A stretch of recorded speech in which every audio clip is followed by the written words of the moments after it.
How do peacekeeping and peace enforcement differ in regional missions? Imagine a situation where a country is torn apart by conflict. Different groups are fighting, and civilians are caught in the middle. How do international efforts help restore peace? That's where peacekeeping and peace enforcement come into play. They are two different ways regional organizations and international bodies work to stabilize conflict zones. Let's break down what makes each approach unique and how they operate within the rules of international law. Peacekeeping missions are like neutral mediators.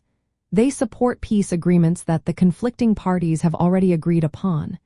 These missions are meant to help keep the peace and prevent violence from restarting. They operate with the consent of the host country and the parties involved. Their goal is to support the peace process, not to create peace through force. Peacekeepers usually have light weapons and focus on protecting civilians, monitoring ceasefires, and helping with humanitarian aid. They are often from different countries and work under strict rules to avoid escalation. These missions follow the guidelines of the United Nations Charter, specifically Chapter 6, which emphasizes peaceful dispute resolution. In contrast, peace enforcement is more like a military intervention.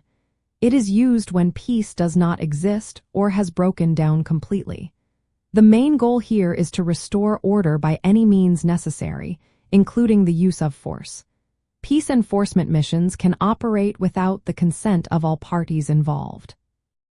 They are authorized under Chapter 7 of the United Nations Charter, which allows the Security Council to take action to maintain or restore international peace and security.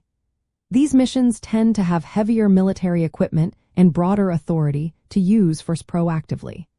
They might involve offensive operations against groups that threaten peace or violate ceasefires. Because of their coercive nature, peace enforcement missions carry a higher risk of civilian harm, so they must follow international humanitarian law closely. Regional organizations like the African Union or the European Union often carry out both types of missions. They might start with peacekeeping, supporting political processes and protecting civilians. But if peacekeeping fails or violence intensifies, they can be authorized to shift into peace enforcement. This involves more robust military actions to restore stability. Both approaches aim to protect civilians and respect international law, but they differ in purpose, means, and legal basis.